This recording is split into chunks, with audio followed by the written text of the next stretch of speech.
की तरफ से आप सबका इस्तकबाल करना चाहता हूँ, क्योंकि ये शाम हमारे लिए बहुत ख़ास है। इससे पहले कि मैं बता दूँ ये शाम हमारे लिए क्यों ख़ास है, मैं ये बता देता हूँ कि कल और परसों की शाम भी हमारे लिए बहुत ख़ास है। कल हम लोग एक बहुत ही मशहूर और बहुत ही बेहतरीन नाटक पेश करने वाले हैं। ये हम पर मेहरबानी है कि हमें बैंगलोर के एक थिएटर ग्रुप की तरफ से ये नाटक पेश करने का मौका मिल रहा है, जिस नाटक का नाम है जिसने लाहौर नहीं देखा। वो कल शाम 4 बजे और 7 बजे और संडे शाम 4 बजे और 7 बजे उसके शोज होंगे। फ्री एंट्री है, आप अपने दोस्तों और रिश्तेदारों से बताइएगा और आधा घंटा पहले आके आप अपने पासेस कलेक्ट कर सकते हैं। अब मैं इस शाम पे आता हूँ। ये शाम जैसे कि मैंने बताया हमारे लिए बहुत ख़ास है, क्योंकि ये मौका बहुत कम नाटककारों को नसीब होता है कि जब वो इस तरह का, इस दर्जे का नाटक पेश कर रहे हैं। उस नाटक के ड्रामा निगार हमारे साथ हैं असगर वजाहत साहब। प्लीज़ जोर के तालियों के साथ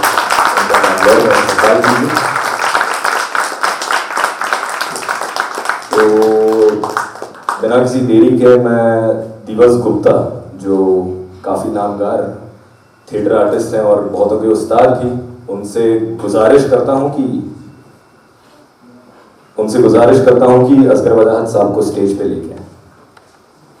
और वैसे ही मैं अलियांस फ्रांसिस के प्रेसिडेंट और कठपुतलियां थिएटर ग्रुप के फाउंडर जफर मोहिउद्दीन साहब का इस्तकबाल करूंगा कि वो असगर वजाहत साहब को एक गुलदस्ते के साथ नवाजें।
आप सबकी खिदमत में मेरा आदाब।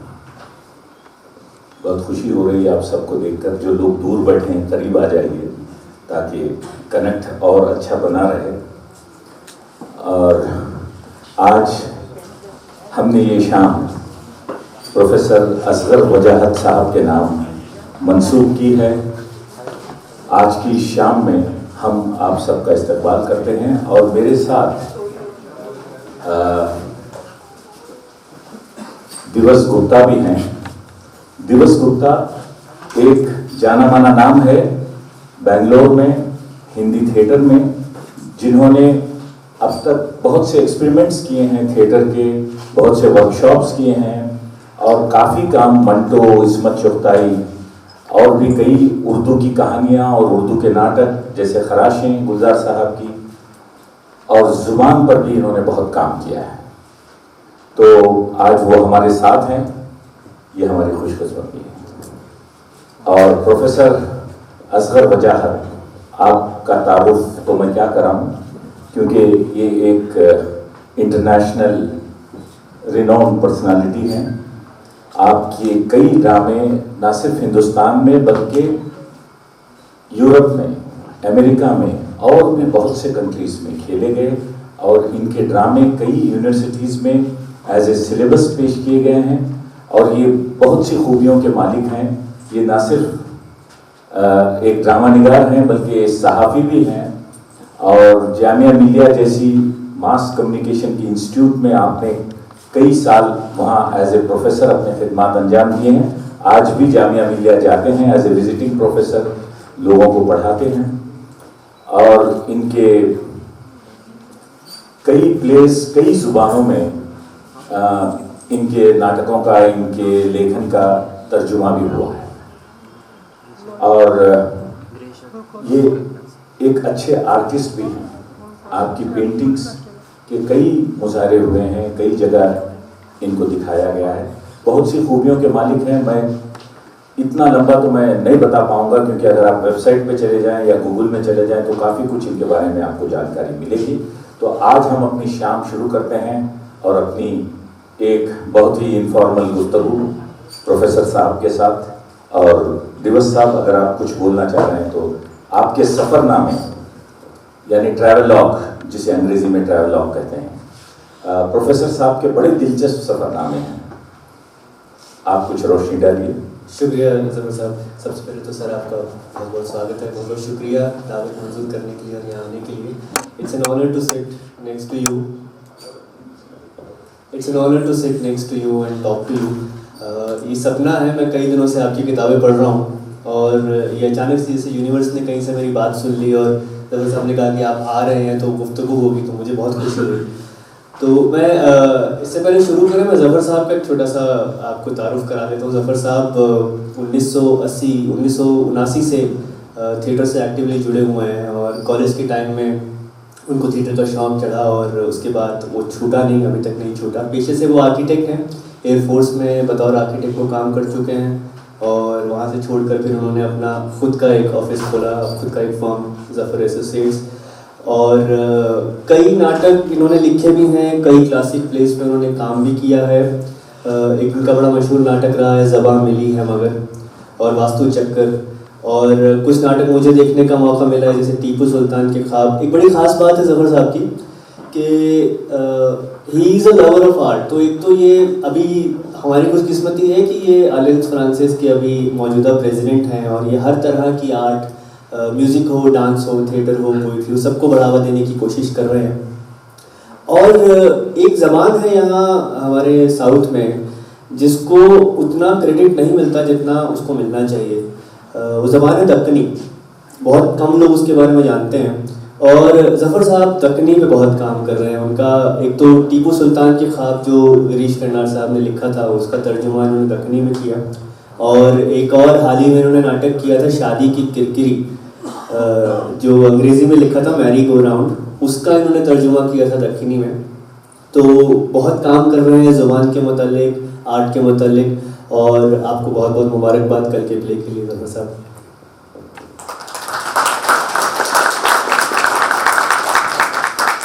तो चलिए, काफ़ी ऑडियंस आ चुकी है और इसमें प्रोफेसर साहब कई आपके किरदार जो निभा रहे हैं वो अदाकार भी यहाँ बैठे हैं, उनसे भी आपकी मुलाकात होगी बाद में।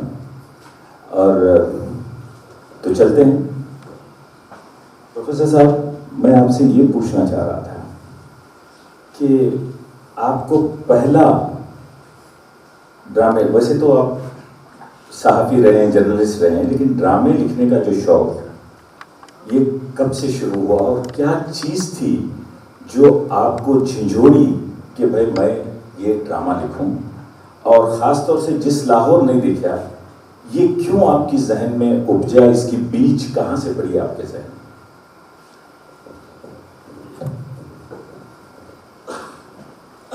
देखिए,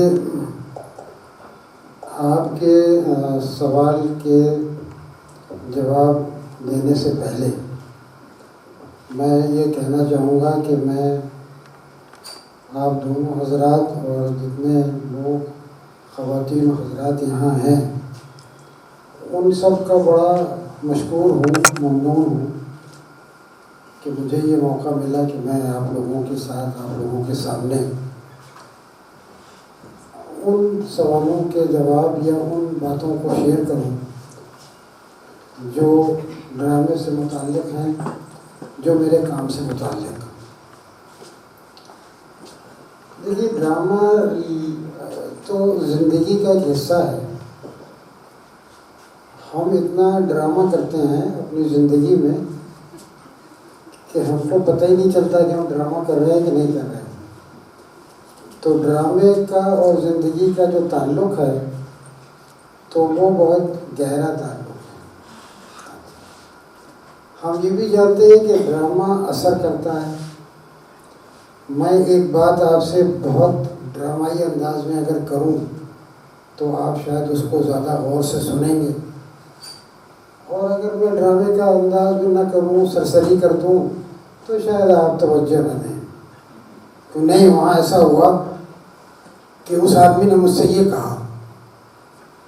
आपने कहा भी क्या कहा उनसे, ये जिस तरह कह रहे हैं लगता है कोई बहुत बड़ी बात है, कोई बहुत बड़ी बात है। तो ड्रामा जो है वो एक ऐसी चीज़ है कि जो आपको अपनी बात को असरअंदाज तरीके से कहने के मौके फराहम करता है। और अगर आपको अपने समाज से कोई दिलचस्पी है, अपने समाज की प्रॉब्लम्स आपको अट्रैक्ट करती हैं और आप चाहते हैं कि आप उनको शेयर करें लोगों के साथ, तो उसके लिए ड्रामा सबसे अच्छी चीज़ है। आप जानते हैं कि वो खैर अच्छा ड्रामा नहीं होता जो हमारे नेता करते हैं, ख़राब ड्रामा कह सकते हैं आप, लेकिन ड्रामा तो करते हैं वो भी, है ना। तो अब अच्छे ख़राब की बात अलग है ना। तो इस तरह से मैंने पहला ड्रामा एक सियासी पस मंज़र पर लिखा और उसके बाद फिर एक तारीख़ी पस मंज़र पर लिखा। इसके बाद फिर मैंने 2 फोक टेल्स हैं, लोक कथाएं, उन पर ड्रामे लिखे। जिस लाहौर ने देखा ड्रामा,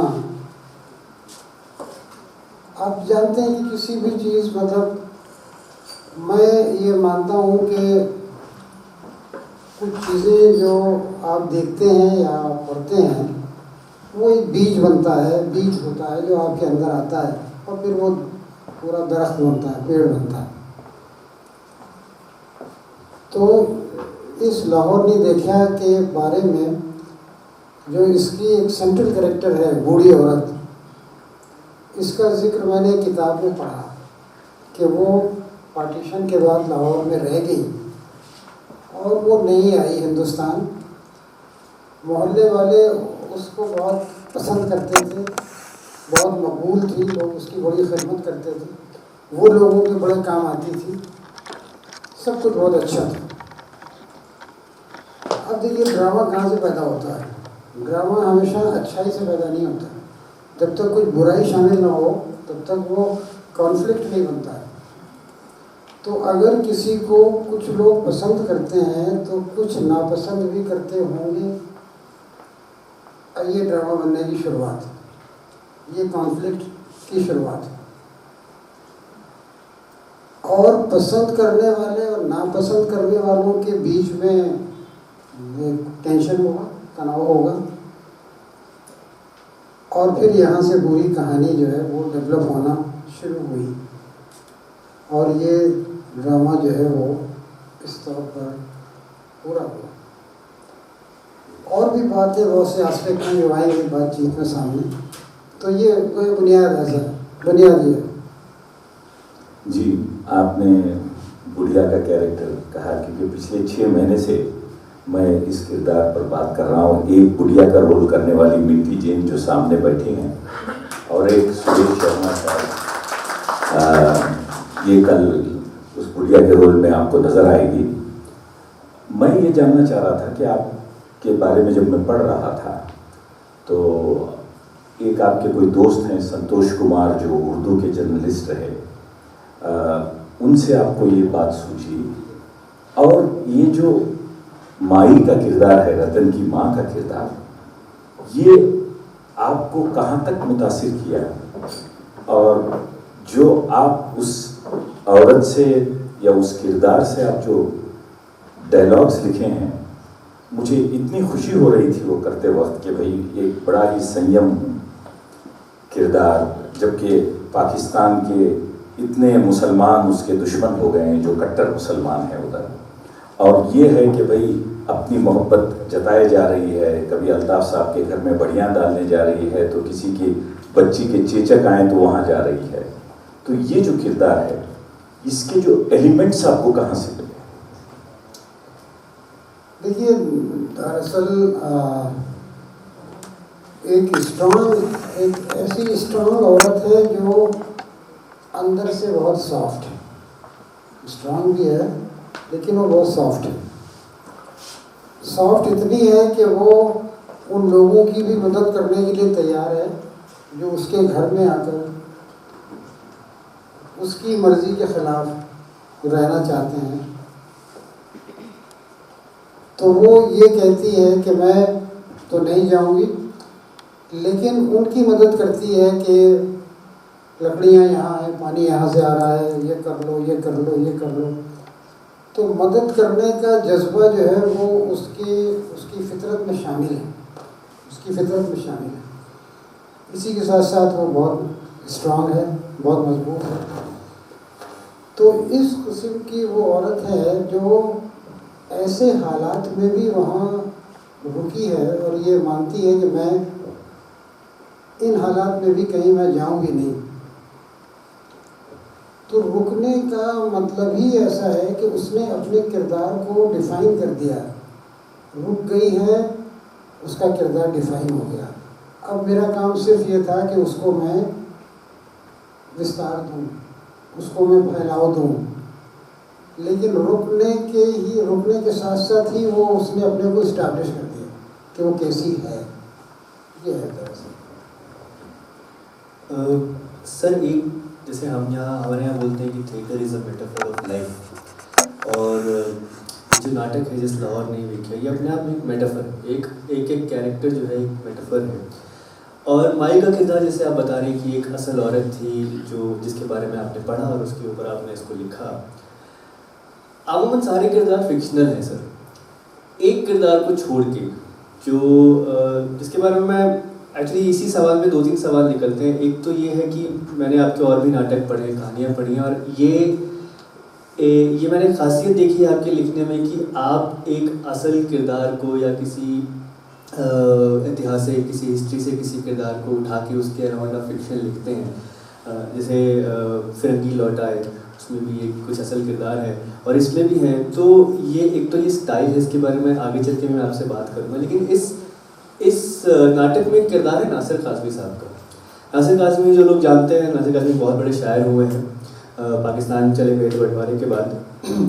तो एक तो ये कि कैसे आपको इंस्पिरेशन मिली कि नासिर काज़मी को आपने इस नाटक में इस्तेमाल किया, और ऐसा भी नहीं कि आपने सिर्फ उनका नाम इस्तेमाल किया, आपने उनकी शायरी इस्तेमाल की और उनका जो रहन सहन था वो आपने इस्तेमाल किया, उनके ख्याल आपने इस्तेमाल किए।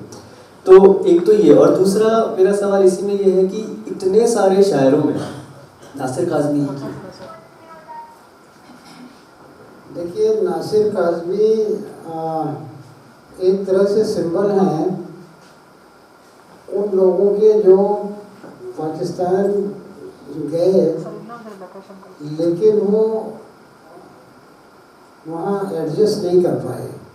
वो ये सोचते रहे कि ये दूसरा मुल्क कैसा है, क्यों है, क्या फ़र्क है, क्यों बना, क्या इसमें और हिंदुस्तान में फ़र्क है। तो एक अपरूटेडनेस, एक ऐसा शख्स जो ये समझने की कोशिश करता रहा और समझ नहीं पाया कि क्या फ़र्क है, क्यों ये मुल्क बना, है ना। ये उनकी पूरी शायरी और उनके पूरे किरदार का ये हिस्सा रहा है। अब ये ड्रामा जो है वो चूँकि सीधे सीधे पार्टीशन की बात नहीं करता, लेकिन पार्टीशन के बाद जो लोगों की कैफियत थी, जो लोगों का जहन था, उस जहन की अक्कासी करने का काम जो है वो नासिर काज़मी के ज़रिए से ही बहुत अच्छा हो सकता था। और उनकी शायरी भी आप जानते हैं कि वो बड़े दिलचस्प शख्स थे। रातों को सोते नहीं थे, रातों को जागते थे। ड्रामे में भी वो रातों को जागेंगे और ये कहते थे कि दुनिया के सबसे बड़े काम रात में ही होते हैं, रातें सोकर बर्बाद करने के लिए नहीं होती। तो वो पूरे शहर का, अपने दोस्तों के साथ पूरे शहर का रातों में चक्कर लगाते थे। बेचैनी थी, सवालों के जवाब न मिलने की बेचैनी। जब आपको आपके सवालों के जवाब नहीं मिलते तो बेचैन हो जाते हैं, ये बेचैनी थी। और इसके बड़े मज़े के किस्से हैं। ये अपने दोस्तों के साथ लाहौर की सड़कों पर रात में घूम रहे थे। बारिश शुरू हो गई तो एक तांगा खड़ा था, जिन्होंने तांगे वाले से कहा कि हमें पहुंचा दूँ फला जगह। तो तांगे वाले ने कहा कि नहीं, मैं नहीं जाऊँगा, रात का वक्त है। बहुत उसको समझाया, वो तैयार नहीं हुआ। तो किसी ने तांगे वाले से कहा कि भाई ये शायर हैं। तो तांगे वाले ने सिर उठाया और कहा कि शायर हो, कोई शेर सुनाओ। तो इन्होंने शेर सुनाया। तो शेर सुनते ही वो तांगे वाला उछल के बैठ गया और उसने कहा कि चलो बैठो, तांगे पे आओ। और यही नहीं कि मैं तुम्हें आज घर छोड़ के आ रहा हूँ, बल्कि जब भी कहोगे मैं तुम्हें तुम्हारे घर छोड़ के आया करूँगा। तो फिर ये बताया गया कि ये दोस्त जो है रात में टहलते थे और तांगे वाला जो है वो अपने घोड़े की लगाम पकड़े हुए इनके पीछे पीछे तांगा जी भी चला करता था कि ये जब थक जाएंगे तो ये बैठ जाएंगे हमारे तांगे। तो आप वहीं से उस तांगे वाले का किरदार आपने दिया है और आज हमारे दरमियान दोनों शायर भी हैं। शायद शायर का जो रोल कर रहे हैं माहिर मोइनुद्दीन और अनिरुद्ध रॉय, और उस तांगे वाले का रोल कर रहे हैं निशांत बाली और नितेश वर्मा। हाँ, ये सब यहाँ हैं। किरदार के जब नाम लेते हैं तो मुझे मेरे एक्टर्स याद आ जाते हैं। तो बहुत ही खूबसूरत आपने लिया है। लेकिन जैसा कि दिवस ने कहा कि नासिर काज़मी क्यों, आपने उसका जवाब दिया। लेकिन मैं जब अपना इंटरप्रिटेशन कर रहा था, मैं उसका तर्ज बयां सोच रहा था कि ये किरदार कैसे बात करेगा। जब नासिर काज़मी पे आके मैं रुक जाता था कि मैं इनको कैसे संभालूं, क्योंकि ये जीता जाता किरदार है, जागता किरदार है। बाकी के सब तखयली हैं, आपके फिक्टिशियस हैं, और ये हैं कि भाई इनको मैं क्या दूं। अगर मैं इनको एक पीने वाला शायर, मतलब बादा खोर शायर बनाऊं कि ना बनाऊं, पता नहीं नासिर काज़मी साहब पीते थे या नहीं पीते थे। तो यहाँ आके मैं अटक जा रहा था अपने इंटरप्रिटेशंस में while directing this particularly Nasir Kazmi. लेकिन आपके प्लेस में मैंने एक बात बड़ी खूब देखी। वैसे मैं गिरीश कर्नाड साहब के भी काफ़ी पढ़ा हूँ प्लेस, और तेंदुलकर साहब के भी काफ़ी प्लेस पढ़ा हूँ। लेकिन आपके प्लेस में जो है इतनी क्रिस्प और इतनी, क्या बोलूँ मैं उसको, कि जैसे कूजे में समंदर आप कर देते हैं कि एक लाइन में, जैसे किरदार के एक लाइन में वो अलीमा जो चाय वाला बोलता है, अरे तुमने तो कोयलों को तकसीम कर लिया। और जब मिर्ज़ा बोलता है, जब मिर्ज़ा की बीवी बेगम, और दोनों उसको कॉर्नर करते रहते हैं बेगम को, बुढ़िया को, तो मिर्ज़ा बोलते हैं कि देखिए बिना जड़ के दरख्त कब तक हरा रहेगा। इतनी, मतलब मुझे ऐसा लगा कि इतनी गंदी बात है कि आप एक बुढ़ी को ये बोल रहे हैं, क्योंकि वो किरदार है और वो उस वक्त अपनी हवेली चाहता है, तो वो पूरी कोशिश कर रहा है कि वो औरत को निकाले। लेकिन आपके लाइंस, जैसे शायर बोलता है, आपने अभी भी कहा कि भाई रात को ये खुशबुएं जन्म लेती हैं, रात को ये फरिश्ते उतरते हैं। मतलब मैं आपका प्ले जब कर रहा था तो एक एक लाइन की तह में जा रहा था और उसको महसूस कर रहा था। और मैं समझता हूँ मेरे एक्टर्स भी जो है ना उसकी तह तक पहुँचे और कल वो अपना परफॉर्मेंस देंगे। तो ये कैसे आप लिख लेते हैं जो बारीकियाँ? कोशिश ये होती है कि बात को कुछ इस तरीके से कहा जाए, बात कुछ इस तौर पर हो कि वो बात बन जाए। और बात बनती कैसे है? बात इस तरह बनती है जब आप, ख़ासतौर से ड्रामे में, जब आप बात को इस तरह से कहें कि बात को समझने में कुछ थोड़ी सी कोशिश करनी पड़े। अगर बगैर कोशिश के आप कोई बात सीधी सीधी कह दी जाएगी तो वो शायद उतना असर करेगी नहीं। दूसरा ये है कि ज़बान से जो रिश्ता बनता है एक लिखने वाले का सबसे नाजुक रिश्ता है। उसके सामने अल्फाज का मार है, उसके सामने जो है तरह तरह के एक्सप्रेशंस हैं कि वो एक डायलॉग को 10 तरीके से लिख सकता है, 10 तरीके से लिख सकता है। लेकिन जब वो लिखने बैठता है तो उसको लगता है कि मैं कुछ इस तरह से लिखूं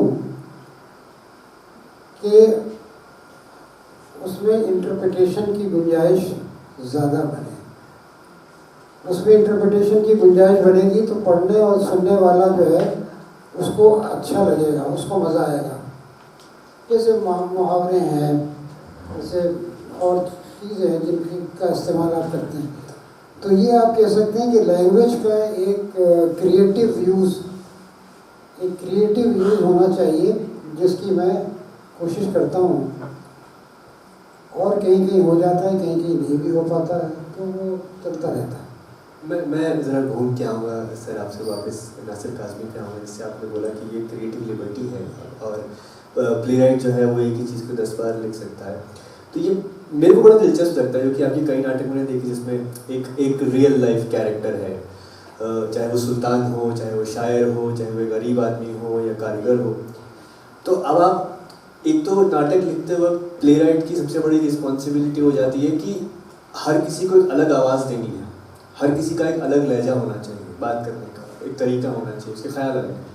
अब आपके सामने सारे फिक्शनल कैरेक्टर हैं, लेकिन उनमें से एक कैरेक्टर जो रियल है, क्या आपको ये दिक्कत नहीं आती कि हाँ इसको तो मैं जानता हूँ अच्छे से, मैंने इसको स्टडी किया क्योंकि ये कैरेक्टर कहीं है और ये सब फिक्शनल कैरेक्टर है मेरे सामने, तो क्या आपको दिक्कत नहीं आती इनको कि ये अलग भी ना लगे, एकदम नाटक का हिस्सा भी लगे, लेकिन ये इसके मायने भी अच्छे हों?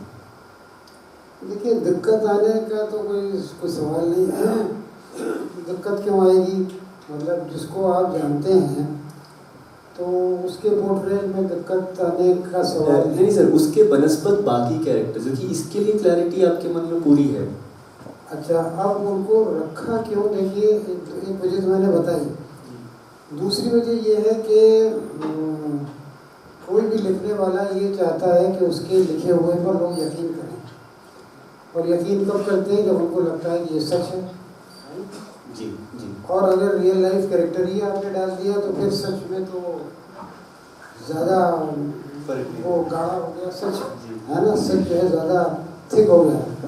तो इसलिए लोगों को ज़्यादा अच्छा लगेगा कि हाँ देखिए, अगर ये रियल है तो बाकी भी सब कैरेक्टर रियल होंगे।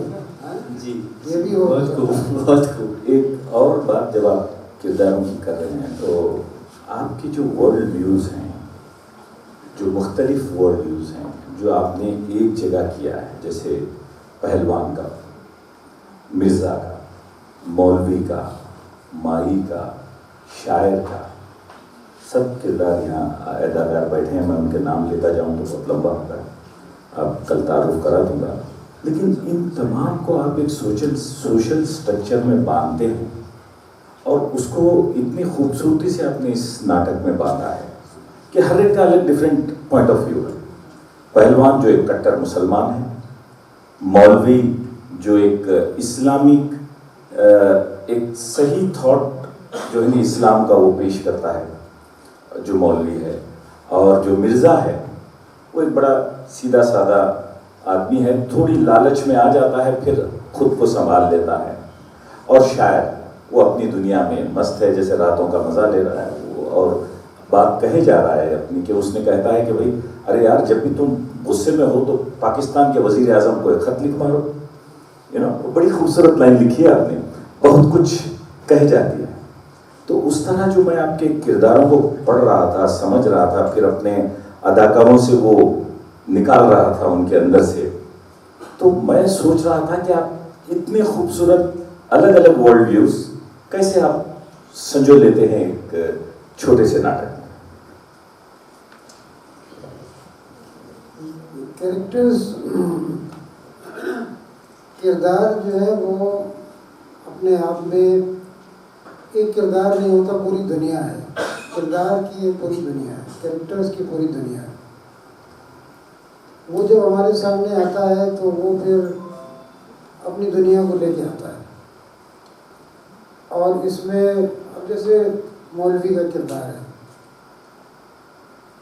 मौलवी एक मस्जिद का मौलवी है, वो कुरान और हदीस को छोड़कर और कोई बात नहीं करता।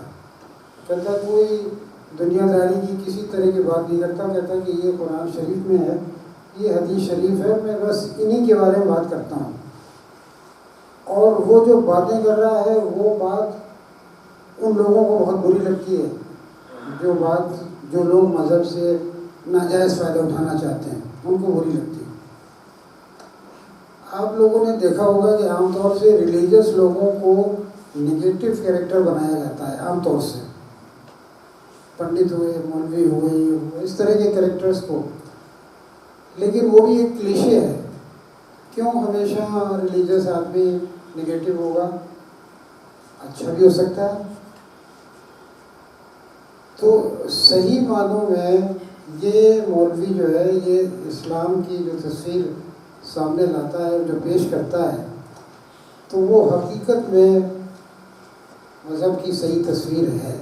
ये उसका वर्ल्ड व्यू है। शायर का दूसरा है, शायराना है। बहुत से लोग ये कहते हैं कि शायर जो बात कहते हैं तो वो तो देखिए एक तरह की एक ऐसा इमेजिनेशन होता है जो पॉसिबल नहीं है। लेकिन ऐसी बात नहीं है। वो इमेजिनेशन ऐसा होता है जो पॉसिबल होता है ना? कैसे? अंदाज़ा लगाइए, आज से मान लीजिए कि 10,000 साल पहले अगर किसी ने ये कहा कि भाई ऐसा तर्ज हुकूमत होना चाहिए जहाँ सब लोगों का हिस्सा हो, डेमोक्रेसी, तो लोगों ने उससे कहा होगा कि तुम पागल हो, ऐसा हो ही नहीं सकता। 10,000 साल बाद वो रियलिटी बन गई। तो शायर जो बात कर रहा है तो वो ऐसा नहीं है कि वो ऐसा इमेजिनेशन है जो रियलिटी में नहीं बदल सकता। वो बदल सकता है, बस ये है कि वो कई हज़ार साल आगे है, कई हज़ार साल बाद वही होगा जो वो कह रहा है ना? तो इस तरह से इन कैरेक्टर्स के वर्ल्ड व्यू हैं जो ड्रामे को एक अलग अलग ज़ाविये पेश करते हैं, और देखने वाले को, पढ़ने वाले को ये लगता है कि ये ड्रामा जो है वो एक वर्ल्ड व्यू का नहीं है, बल्कि इसमें कई तरह से दुनिया को देखने और समझने की कोशिश की जा रही है।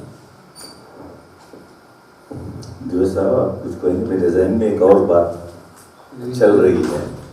आप कहिए। मैं अच्छा, तो आपका जब मैं प्ले पढ़ रहा था और मैं डायरेक्ट कर रहा था, ख़ास तौर से वैसे औरतें बहुत कम हैं आपके प्ले में, और बहुत कम किरदार है औरतों का। जैसे बेगम का किरदार ये मीमांसा कर रही है और दिलशाद मास्टर यहाँ बैठे हैं, और तन्नो का किरदार अर्चना है और तरनी है मेरे अदाकार, और औरत का कौन सा किरदार है? माई का तो है ही। बस इन किरदारों को छोड़कर मैं समझता हूँ औरतों के और कौन से किरदार हैं मीमांसा? आज एक हैं हिदायत बेगम हैं, हिदायत बेगम की सहेली मैं उसको रखा हूँ। लेकिन आपके जितने भी ख़वातीन किरदार हैं, महिला किरदारें जो हैं आपकी, वो सारी की सारी पॉजिटिव हैं। जैसे बेगम बोलती है, मैंने उसको बच्चे की चोटी डालते वक्त उसको मैंने ऐसा किया है, तो खींचते बोलती है फिर पाकिस्तान क्यों बना? तन्नो पूछती है माँ से कि पाकिस्तान क्यों बना? मुझे क्या मालूम, तेरे अब्बू से जाके पूछ। ये इतना अच्छा, मतलब कि आप जो है ना पूरा जो ये क्या बताना चाह रहे हैं आप उस लाइन में, मैं तो ये समझ रहा हूँ कि भाई ये उन मर्दों से पूछ जो ये लकीरें खींच रहे हैं, मुझे क्या मालूम इसके बारे में।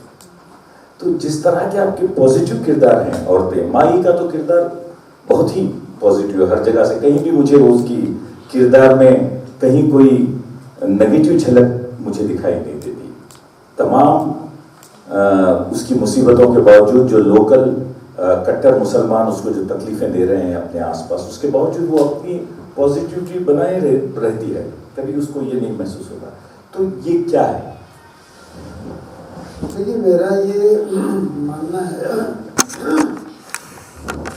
कि आमतौर से मतलब या ख़ास तौर से औरतों के का जो रोल है या जो उनका जो समाज में उनका जो काम है वो एक बहुत पॉजिटिव और इग्नोर किए जाने वाली पोजीशन रहती है। 50% आबादी से ये पूछा नहीं जाता कि ये फैसला लिया जा रहा है, ये फैसला कैसा है, जबकि असर सबसे ज़्यादा उनके ऊपर पड़ता है। जैसे पार्टीशन हुआ, पार्टीशन कराने वालों में कितनी औरतें थी उस लीडरशिप में? शायद कोई नहीं, है ना। लेकिन सबसे ज़्यादा बुरा असर किसके ऊपर पड़ा? वो औरतों पर पड़ा, महिलाओं पर पड़ा। तो असर तो उन पर सबसे बुरा पड़ा, उनकी उसमें कोई रोल नहीं था उनका। तो यहाँ तन्नों से जो उसकी माँ ये कहती है कि अपने अब्बा से पूछना, तो उसका सीधा मतलब ये है कि ये मर्दों के किए हुए काम हैं जो हम सब के खिलाफ जाते हैं।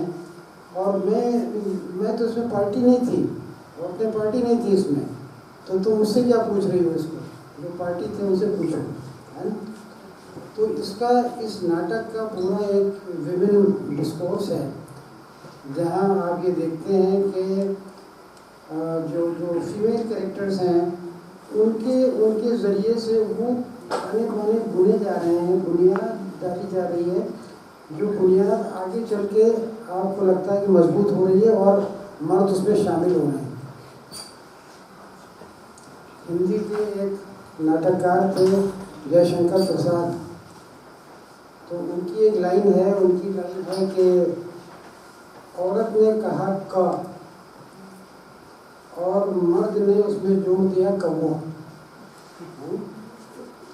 का कहा और उसने कौवा कर दिया। तो मतलब ये कि जो शुरुआत है, जो रिलेशनशिप बनाने की शुरुआत है, वो यहाँ ख़वातीन कर रही हैं, औरतें कर रही हैं, और वो उसको फिर आगे ले जा रहे हैं सिकंदर मिर्ज़ा या नासिर काज़मी, इस तरह के लोग। तो ये एक बहुत नाटक का ये जो विभिन्न डिस्कोर्स वाला हिस्सा है, ये बहुत इम्पोर्टेंट है इसका।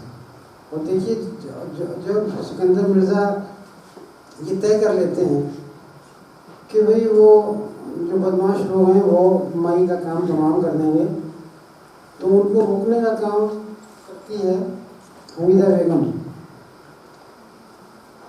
क्योंकि वो ज़्यादा ह्यूमन, ज़्यादा सेंसिटिव, ज़्यादा जिसे कहना चाहिए कि रहम का जज्बा उसके अंदर बहुत ज़्यादा है, और वो कहती है कि नहीं, ये बिल्कुल नहीं होना चाहिए, और वो उसको मान जाते हैं बाद में। सर ये बहुत अच्छा पॉइंट मुझे, अब मैं when I think of it, तो नाटक में सर 2 किरदार हैं जो बहुत स्ट्रॉन्ग हैं, और दोनों एक दूसरे के दूसरी तरफ हैं। एक तरफ है माई और दूसरी तरफ है पहलवान। माई मोहब्बत से स्ट्रॉन्ग है, पहलवान पावर से स्ट्रॉन्ग है। अब ठीक कीजिए मुझे अगर मैं गलत बोल रहा हूँ, तो ये जो ज़फ़र साहब ने बोला कि वो पॉजिटिविटी और नेगेटिविटी, मुझे नहीं लगता कि जो पहलवान का किरदार है वो रिलीजन से उताव में है, वो मेरे ख्याल से पावर हंगरी है जो कैरेक्टर आता है। और जो माई है वो भी स्ट्रॉन्ग किरदार है, जो दोनों आमने सामने खड़े हैं, लेकिन वो मोहब्बत से स्ट्रॉन्ग है, जो वहाँ पे रेस्ट है और उधर अनरेस्ट है। आप कुछ, ताकि मैं अगर गलत बोल रहा हूँ तो आप ठीक करें। तो ये मेरा ऑब्जर्वेशन है, जो कि आपने अभी वुमेन की बात शुरू की, तो जैसा कि इन्होंने एक्सप्लेन किया कि वो नेगेटिव है और वो पॉजिटिव है, तो मैं थोड़ा समझ पा रहा हूँ इसको कि कितनी खूबसूरती से इसको बुना गया है 2 तरफ। हम बाकी किरदार बीच में सिर्फ स्टिचेस हैं जो काम करते हैं दोनों को बुनने का, लेकिन खड़े ये दोनों एक दूसरे की तरफ हैं। बहुत ही खूबसूरत है। सबसे ज़्यादा मैंने तनाव पेश किया है अपने नाटक में, कल आप देखेंगे, जो पॉजिटिव और नेगेटिव का। जी, शायर नासिर काज़मी बड़े पॉजिटिव है अपनी सोच। यार तुम मुसलमान क्यों हो? क्या तुम्हारे सामने किताबें रखी गई तमाम मज़ाहिब की, और जब तुम इनमें से एक किताब उठाई और बोले कि मैं मुसलमान हूँ, जी, और उधर पहलवान है, उसको बोलते हैं कि भाई कुरान में यहूदी और इसका काफ़ी जिक्र है, और वो बोलता है कि अजी मुझे नहीं मालूम, बस मैं तो इतना जानता हूँ कि हिंदू मुसलमान से अच्छा है। जी जी। तो ये जो कॉन्फ्लिक्ट है ये बड़ी स्ट्रॉन्ग और पॉजिटिव और नेगेटिव की कॉन्फ्लिक्ट थी वहाँ, कि वहाँ ये जो शायर को मैंने बहुत ही लो प्रोफाइल में बातें करने के लिए रखा है, और पहलवान जो है मेरे दो किरदार कर रहे हैं, एक तरुण भरद्वाज कर रहे हैं और एक स्नेहित गौड़ा जी। ये जो कॉन्फ्लिक्ट लिखी है जी प्रोफेसर साहब ने, मुझे इतनी अच्छी लगी। उसको जब मैं किरदार में ढाल रहा था अपने अदाकारों में, तो बड़ी अच्छी कॉन्फ्लिक्ट डेवलप हुई है, जो पॉजिटिविटी की और नेगेटिविटी की, जो आपने बहुत ही अच्छी तरह बैलेंस करके लिखा है, और मुझे उस सीन करने में वाकई बड़ा मज़ा आया। जी जी जी। लेकिन मुझे तो लगता है जफर साहब कि जो शायर का किरदार है वो ना पॉजिटिव है, वो नेगेटिव है, वो न्यूट्रल है, क्योंकि वो इधर वालों को भी समझाना चाह रहा है और वो उधर वालों को भी समझाना चाह रहा है। बल्कि मैं माहिर से एक दिन मैं बात कर रहा था, तो हम वो लाइन देख रहे थे कि वो पहलवान बोलता है कि अगर हिंदुओं ने यहाँ हिंदुस्तान बना लिया, हिंदू आ गए, तो बोलता बनता तो बन गया। और वो और एक अच्छी बात बोलता है, जैसे आपने कहा, जी। आपका इंटरप्रिटेशन भी मैं मानता हूँ, कि वो जब बोलता है कि सब लोग बोलते हैं कि भाई जब माई गुजर जाती है तो वो उसके दफनाया जाए, तो वो बोलता है कि माई तो हिंदू थी। वो जो लाइन लिखी है इन्होंने, और जिसके कि वहाँ आपको लगता है कि शायर का किरदार क्या है। जी। तो मैं आपसे ये पूछ रहा था कि ये जो बैलेंस आपने किया है, एक जगह न्यूट्रल, एक जगह पॉजिटिव और एक जगह नेगेटिव। जी जी। कोई बड़ी बात नहीं है, हज़ारों शो इसके हुए, कुछ बहुत खास बातें हैं और बड़ी खूबसूरती से लिखा हुआ नाटक है। सर एक बात मैं आपसे पूछना चाहूँगा, मेरे ख्याल 1999 में पहली बार आपने ये प्ले लिखा था, 1990 में शायद पहला इसका मंचन हुआ था, जो हबीब तनवीर जी ने किया था। करीबन 30 साल हो गए हैं, और अभी भी हम ये नाटक कर रहे हैं। और जफर साहब ने आपने ही कहा था कि ये वो पार्टीशन का वो नाटक नहीं है जिसमें हमने खूब खराबा दिखाया है कि पार्टीशन में क्या हुआ। ये बंटवारे के बाद की कहानी है, बंटवारे के बाद क्या हो रहा है लाहौर में, और लाहौर के लोगों के साथ क्या हो रहा है। मैं कुछ दिनों पहले हमारे एक हिंदुस्तान के बहुत मशहूर कवि हैं अशोक चक्रधर, मैं उनका एक इंटरव्यू देख रहा था, तो उनसे किसी ने पूछा कि आपकी कविताएं आज भी रेलेवेंट हैं, इसके बारे में आपका क्या कहना है। तो बोले कि मैं चाहता हूँ कि मेरी कविताएं मर जाएं, समाज बदल जाए, ताकि मेरी कविताएं मर जाएं और ज़्यादा देर रेलेवेंट ना रहें। सर आपका क्या कहना है कि ये प्ले अभी तक रेलेवेंट है? आपका मतलब है कि इसकी रेलेवेंस क्यों है? जी क्यों है? देखिए, मुझे लगता है कि कुछ ऐसी बातें हैं, कुछ ऐसे एरिया हैं इस नाटक के में जो आए हैं, जैसे एक ये बात के जो इंसान है उनके बीच के जो रिश्ते हैं, वो रिश्ते इतने मजबूत बन सकते हैं कि उनके बीच में ज़बान, कल्चर,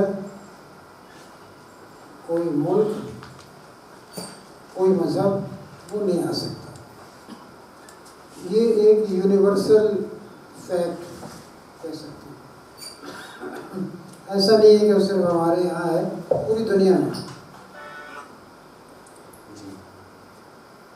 ये चीज़ जो है वो अट्रैक्ट करती है। ये बहुत पूरी दुनिया में ये रेलिवेंट है, पूरी दुनिया में ये रेलिवेंट है। दूसरी बात ये है कि जो रिलीजन का पॉइंट ऑफ व्यू है, वो रिलीजन ये बताता है कि दरअसल ये पूरा जो पार्टीशन है इसका रिलीजन से कोई ताल्लुक नहीं है। किया गया ज़रूर ये इस्लाम के या मुसलमानों के नाम पर, लेकिन इसका उनसे कोई लेना देना है नहीं, इस्लाम से कोई लेना देना नहीं। तो रिलीजन को किस तरह से जो वेस्टेड इंटरेस्ट है वो एक टूल बना के यूज़ करता है, ये बात जो है वो यूनिवर्सल देखते हैं आप। उसके बाद ये शायर का जो वर्ल्ड व्यू है ये तो है ही। यही वजह है कि शायद ये दुनिया के दूसरे मुल्कों में भी हुआ और वहाँ भी लोगों ने इसको देखा, और यहाँ भी ये लंबे अरसे से हो रहा है और अभी भी लोग इसको देख रहे हैं। कुछ बहुत बुनियादी सवाल जिसकी तरफ ज़फ़र साहब ने इशारा किया कि ये नाटक सोचने के लिए मजबूर करता है कि भाई रिलीजन जो है आपका, वो रिलीजन आप तक कैसे पहुंचा, कैसे पहुंचा? क्या आपने उसको अर्न किया, क्या आपने उसे हासिल किया, या वो आपको मिल गया? अगर वो मिल गया तो उसका क्या इम्पोर्टेंस है? मिल गई कोई चीज़ आपको, बस मिल गई, और जो चीज़ आपको मिल गई और जिसकी कोई इम्पोर्टेंस नहीं है उसके लिए लड़ना झगड़ना कहाँ तक ठीक है? कोई ज़रूरत नहीं लड़ने झगड़ने की, जो चीज़ मिली है आपको, आपने उसको अर्न नहीं किया। तो शायर यही पूछता है कि तुम मुसलमान क्यों हो? क्या तुमने सारे मज़हब की किताबों को पढ़ा है और फिर ये तय किया कि भाई ये हमारा मज़हब इस्लाम सबसे अच्छा मज़हब है, हम इसे कबूल करते हैं? तो चाय वाला कहता है कि नहीं साहब, ऐसा तो नहीं हुआ, जो माँ बाप का मज़हब था वही हमारा। अब ये एक मज़हब के बारे में बात नहीं है, ये तकरीबन सारे मज़ाहिब के बारे में ये बात लागू होती है, और इसको एक समझने की ज़रूरत है, एक इसके बारे में गौर करने की ज़रूरत है। जैसे आपने कहा कि आज मैं समझता हूँ चाहे हिंदुस्तान में, दुनिया में सबसे बड़ी जो चीज़ जो इंसान को खाई जा रही है वो है the nexus between the religion and the politics. ये ज़माने से होती आ रही है कि भाई एक तरफ पॉलिटिकल पावर और एक तरफ रिलीजियस पावर, और ये जब दोनों मिलते हैं तो बड़े ख़तरनाक नताइज होते हैं। जो आपने वो एक सीन में सिर्फ 2 लाइनों में आपने बात कह दी, जब वो पहलवान जाता है, एक कट्टर मुसलमान मौलवी से पहली मुलाकात में बोलता है, अरे यहाँ तो पेट्रोमार्क्स नहीं है, मैं एक पेट्रोमार्क्स लाऊंगा। आप पार्टीशन के वक्त की बात कर रहे हैं, आज मैं देखता हूँ मंदिरों में फर्शें बिछाई जा रही हैं, मस्जिदों में जानी माज़ें बिछाई जा रही हैं लोकल पॉलिटिशियंस के ज़रिए। तो ये नेक्सस आज भी जिंदा है, और ये नेक्सस बहुत ही ख़तरनाक शेप्स भी ले रहा है हर जगह अपने अपने इलाक़ों में। तो मैं ये पूछना चाह रहा था, एक तो आपने यहाँ जो तसादुम रखा है जो इसका मौलवी का और उस शायर का, एक तो वो, और ये जब दुनिया की ये बात करता हूँ तो मुझे याद आता है कि भाई मैं शायद 25 साल पहले हबीब तनवीर साहब का रविंद्र कला क्षेत्र में नाटक देखा था आपका, जब मैं शायद स्टूडेंट, जस्ट मैंने अपनी इंजीनियरिंग ख़त्म की थी तो देखा था। उन्होंने उसको बिल्कुल ट्राइबल्स, बस्तार के ट्राइबल्स को लाया था उन्होंने अपने साथ, और वो नाटक खेला था। और आप हबीब तनवीर साहब, मैं समझता हूँ जितने इसके शोज़ किए हैं शायद कोई नहीं किया होगा जिस लाहौर ने देखा है। वहाँ से लेकर आप वॉशिंगटन तक जो आपके ये रहे, मैं ये जानना चाहता हूँ कि आपको क्या क्या परेशानियाँ हुई। जैसे मैं कल ये व्हाट्सएप पे मैसेजेस भेज रहा था, अपने वेबसाइट पे मैसेजेस भेज रहा था, तो कई लोगों के मुझे मैसेजेस आए, वो पूछ रहे थे कि भाई क्यों, why partition, why are you picking up the play of only between this thing, उस पीरियड का क्यों ले रहे हैं। और जब आप इतने नाटक खेल चुके हैं सारे दुनिया में, तो आपके तजुर्बा क्या रहे हैं? मैं थोड़ा सा इसमें ऐड करना चाहूँगा प्लीज़ साहब। प्लीज़। ये बड़ा अच्छा सवाल है ये कि वाई पार्टीशन, ये सवाल मैंने भी बहुत बार सुना है सर, कि अब तो बहुत साल हो चुके हैं, 70 साल हो चुके हैं, अब तुम क्यों पार्टीशन की बातें कर रहे हो? हमको पता है बंटवारा हुआ था, खून खराबा हुआ था और वो सब, कि क्या ये अब हमको और कहानियाँ नहीं सुनना चाहिए? हम क्यों बार बार बंटवारे के नाटक देखते रहते हैं, या बंटवारे की कहानियाँ हमें क्यों सुनाई जाती है? या आज के लोग, आज के जो नए प्ले राइट हैं, जो जवान हैं, वो भी इन्हीं मसाइल पर लिखने की कोशिश कर रहे हैं, क्यों लिख रहे हैं? हम नई कहानियाँ क्यों ना लिखें? तो मैं बस ऐड कर रहा हूँ कि जी, तो ये उनसे लेते हुए कि आपको इसके बारे में आपको क्या कहना है? तो ये पार्टीशन क्या है? पार्टीशन ज़हनियत है, पार्टीशन ज़हनियत है। अगर किसी के जहन में ये बात बैठी हुई है कि 2 अलग अलग मज़ाहिब को मानने वाले उनके बीच में अच्छे रिश्ते नहीं हो सकते। तो यही पार्टीशन है, यही पार्टीशन। जी बहुत। अगर आप ये समझते हैं, कोई ये समझता है कि भाई दूसरा मज़हब अलग है, मेरा अलग है और हमारे बीच में कोई अच्छे ताल्लुक नहीं हो सकते, तो ये पार्टीशन है। और अगर ये समाज में हमारे आज मौजूद है तो इसका मतलब ये है कि पार्टीशन का जो एक तरह से बीज है वो अभी भी है, और जब तक हम उसको एड्रेस नहीं करेंगे तब तक हम बच नहीं पाएंगे उससे। क्योंकि अगर बीज है तो वो कभी भी बड़ा हो सकता है, कभी भी वो पेड़ बन सकता है। तो इसलिए ये बहुत ज़रूरी है, ये बहुत ज़रूरी है कि इसको एड्रेस किया जाए, है ना, इसको एड्रेस किया जाए। तो जो एक जहनीत है पार्टीशन की, उस जहनीत के ऊपर लिखा जा रहा है। पार्टीशन तो जो था वो हो गया, ख़त्म हो गया, लेकिन जहनीत अभी जो है वो अगर समाज में है और मेरे ख्याल से है तो उसको एड्रेस किया जाना चाहिए, उसके ऊपर लिखना बहुत ज़रूरी है। सर बिल्कुल सही, यही मैं बिल्कुल यही सुनना चाह रहा था आपसे। लेकिन सर इसका एक और एंगल भी है कि शुरू में जैसे बंटवारे की एकदम बात, कहानियाँ लिखी गई बंटवारे की, नाटक लिखे गए बंटवारे की, और हम सुनते आए। और अब जैसे हालात हैं, जैसा कि ज़फ़र साहब ने भी कहा कि जो पॉलिटिकल हालात हैं और जो रिलीजियस और पॉलिटिक्स मिल के जो भी तमाशा चल रहा है, इसमें आज के जो प्ले राइट्स हैं, मुझे लगता है कहीं ना कहीं एक थोड़ा सा डर भी है आज लिखते हुए कि हम जानते हैं पिछले कुछ सालों में बहुत से आर्टिस्ट बैन हुए हैं, बहुत से नाटक बैन हुए हैं, रोके गए हैं। और पहले भी होता था लेकिन अब बहुत फ्रिक्वेंटली हो रहा है, बहुत लगातार हो रहा है। और अभी भी कुछ कलाकार हैं जो जेल में हैं सिर्फ फ्रीडम ऑफ स्पीच की वजह से।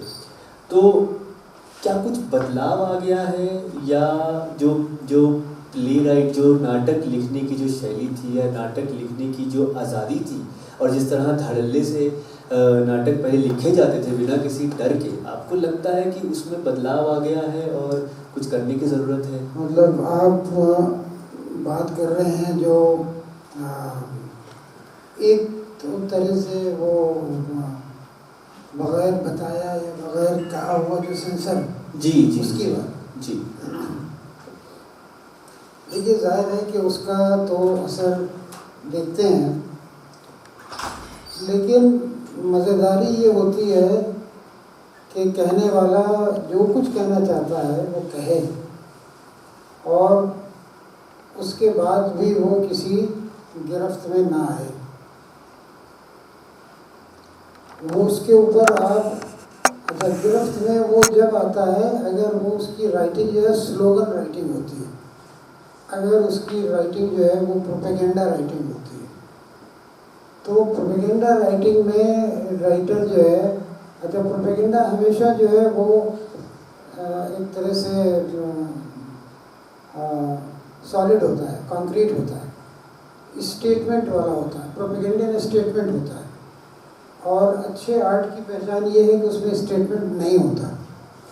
तो जब स्टेटमेंट नहीं है तो उसके ऊपर पकड़ करना थोड़ी मुश्किल होता है ना जी, इसके ऊपर मुश्किल होता है जी। तो मेरे नाटकों में, मेरे ड्रामों की जो अंडरटोनिंग है सारी की सारी, वो अंडरटोनिंग ऐसी है कि उसको आप ये नहीं कह सकते कि वो प्रोपेगेंडा है, क्योंकि ये एक ह्यूमन सिचुएशन है, ये एक सोशल प्रॉब्लम है जिसके बारे में कमेंट किया जा रहा है। लेकिन हम जानते हैं कि पॉलिटिक्स की जो सरहदें हैं वो बहुत बड़ी हैं जी, वो कहाँ कहाँ नहीं जाके टच होती हैं ये हम नहीं कह सकते। तो वो टच हो भी रही हैं और वो नहीं भी हो रही हैं, दोनों चीज़ें हैं। तो ये एक अच्छे आर्ट की जो है पहचान। आपका अगर मैं कहने का एक लाइन में अगर मैं मतलब निकालना चाहूँ तो जैसे आपने पहले कहा था कि प्ले राइट 10 तरीके से एक चीज़ को लिख सकता है। So I think what you trying to say is we need to be smart in what we are writing instead of being outspoken and propagandist. We need to be smart in what we trying to say, and we can still, हम अभी भी वो सब कर सकते हैं जो हम करना चाहते हैं अगर थोड़ा सा क्रिएटिविटी हम यूज़ करें। ये मैं समझा आपकी बात से। तो साहब कुछ हाँ करना चाहूँ? नहीं, मैं ये जानना चाह रहा था कि अब मैं जब प्ले करने लगा तो मुझे जिस तरह के मैसेजेस आए कुछ, तो मैंने जिक्र किया आपसे। आपको इतने सालों में कई 86 से आप ये प्ले कर रहे हैं शायद? 89 से 99 2009 19 मतलब 30 साल से ज़्यादा। आपको क्या अड़चनें आई या किस तरह की तोहमतें लगी आप पर, या हिंदुस्तान में हो या हिंदुस्तान के बाहर, वो हम सुनना चाह रहे थे। दो तीन तरह से आई। एक तो ये कि जब इसका शो होना था, पहला शो, तो किसी ने ये कहा कि साहब इसमें मौलवी का किरदार है और वो बहुत गलत है उसमें, और उसको बहुत ऑब्जेक्शनेबल तरीके से लिखा गया। तो दिल्ली में कुछ जमातें थीं, कुछ ऐसे ऑर्गेनाइजेशन थे मुसलमानों के, जिन्होंने अपने लोगों को भेजा कि तुम जाके देखो नाटक और बताओ कि ये कैसा है। तो उन्होंने देखा और जा कर के उन्होंने तो बड़ी तारीफ़ की कि नहीं साहब उसमें तो इस्लाम की जो तस्वीर उभर के आती है ड्रामे में, वो बड़ी ज़बरदस्त है, बहुत अच्छी है, बहुत ही रियल इस्लाम को उसमें रखा गया। तो उधर से तो जो मुखालफत वाला मामला था वो ख़त्म हो गया। अब दूसरी तरफ से आया, कुछ लोग हैं बग़ैर पढ़े हुए नाटक को बग़ैर जाने हुए कहते हैं कि साहब लाहौर तो पाकिस्तान में, तो उनको ये पता नहीं होता कि भाई हम किसी चीज़ को पहले देख तो लें, हम समझ तो लें, हम जान तो लें, हम उसका कहते हम इसका विरोध करते हैं। ये सब पाकिस्तानी है। ये इसका मेरठ में एक शो होने वाला था, वहाँ कुछ लोग मुजाहरा करने आ गए और उन्होंने घेर लिया और कहा कि ये हम ड्रामा नहीं होने देंगे। तो उनसे कहा गया कि आप आके बैठिए अंदर, आप आके देखिए इसको, और देखने के बाद जो सज़ा आप चाहें वो आप दे सकते हैं करने वाले को और लिखने वाले को, लेकिन कम से कम देखिए तो। वो कहा नहीं हम देखेंगे नहीं, हम होने नहीं देंगे। तो अब ये जो जहनियत है इसके ऊपर आप क्या कर सकते हैं कि करें हम देखेंगे भी नहीं, जानेंगे भी नहीं और हम मुखालफत करते रहेंगे।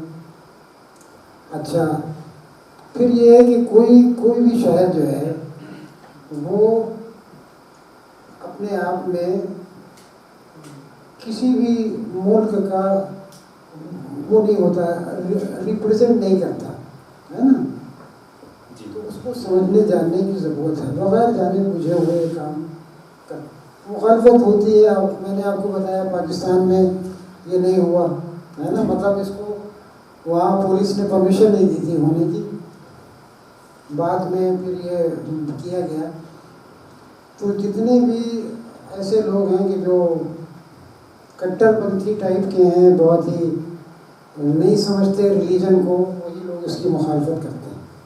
आपकी बात से एक बात याद आई, छोटी सी मैं बोल दूँ, चूँकि अब शायद 1 घंटा हो गया है, हम इसके अख्तिताम पर पहुँचेंगे। और वो जैसे आपने लाहौर का है, ये पहला प्ले है जब मैं लोगों से पूछा, कुछ लोगों से कि भाई will you sponsor my play, तो बोले कि हम ज़रूर स्पॉन्सर करेंगे अगर आप इस प्ले में से लाहौर नाम निकाल दो तो मैं बोला वो तो मैं नहीं करूँगा, क्योंकि लाहौर नाम अगर आपको इतना खलता है तो आप नक्शे से ही निकाल दीजिए लाहौर नाम। आप गूगल के मैप को एक्सपैंड कर दीजिए तो आपको पंजाब के बाद लाहौर ही दिखाई देगा, अमृतसर के बिल्कुल करीब लाहौर दिखाई देगा। और लाहौर एक हिंदुस्तान का एक ऐसा ये रहा, लोग जब पढ़ने के लिए जाया करते थे लाहौर, और हमारी फिल्म इंडस्ट्री वहीं से शुरू हुई जी। पहली फिल्म हमारी जुबैदा जो है वहीं बनी है, जो आलम आरा, जुबैदा उसकी अदाकारा थी, सॉरी पहली फिल्म आलम आरा। तो मैं बोला कि लाहौर का ताल्लुक हिंदुस्तान से कई रिश्तों में जुड़ा है। ये और बात है कि बीच में अमृतसर और उसके बीच में लकीर खींची गई, लेकिन हम ये तो वही बात हुई कि आप कराची बेकरी का नाम बदल दो तो उसी तरह लाहौर का नाम निकाल दो। मैं बोला नहीं, हम रखेंगे तो लाहौर ही रखेंगे, जो प्ले का नाम हमारे राइटर ने दिया है उसी प्ले से, क्योंकि इसके कई शोज हुए हैं, हर जगह हुए हैं। तो अब मैं बात को ख़त्म करती हूँ क्योंकि 1 घंटे से ज़्यादा हो गया। वो क्या है मुखालफत जो है आजकल एक फैशन है और नाम बदलना तो आजकल ट्रेंड में है। और वैसे राजकुमार संतोषी साहब एक बात बता दूं आपको, राजकुमार संतोषी जो बहुत मशहूर फिल्म डायरेक्टर हैं, इनके प्ले पर अब फिल्म बना रहे हैं, जिसने लाहौर नहीं देखा पर बहुत जल्द आपको फिल्म दिखाई देगी सिनेमा थिएटरों में। तो बात थोड़ा सा मैं बात को नाटक से मेरे ख्याल थोड़ा सा क्योंकि अब सर हैं यहाँ पर, तो इनके बारे में थोड़ा सा मैं चाहूँगा लोग और भी जाने। सर, मैं नाटक से निकल के आपके थोड़े सफ़रनामा की मैं बात कर रहा हूँ, क्योंकि जहाँ तक मैं जानता हूँ आपको घूमने का बहुत शौक़ है और आपने जगह जगह घूमकर कल्चर्स को, संस्कृतियों को, ज़बानों को समझा है, वहाँ की हर रीजन की हिस्ट्री को समझने की कोशिश की है और आपने काफ़ी सफ़रनामे लिखे। एक तो मैंने हाल ही में पढ़ा था बाकरगंज के सैयद, तो वो शायद फतेहपुर की कहानी की, फतेहपुर के पास की, आप ज़्यादा बता सकेंगे जितना मुझे समझ आया। तो आप अपने सफ़रनामों के बारे में कुछ हमें बताइए। देखिए, घूमना एक तरह की बहुत अच्छी तालीम है, बहुत अच्छी एजुकेशन है। घूमने से आप बहुत सीखते हैं। घूमने वाले को जो तजुर्बे होते हैं जी, एक तजुर्बा घूमने वाले को ये होता है कि आप जब किसी दूसरे शहर में हैं या दूसरे मुल्क में हैं, वहाँ ज़बान आप बोल सकते हैं, तो आप लोगों को बहुत रिस्पेक्ट दीजिए, बहुत इज़्ज़त दीजिए, उनको इज़्ज़त दे के उनसे बात कीजिए। तो जब आप इज़्ज़त दे के बात करेंगे तो वो आपकी बात सुनेंगे।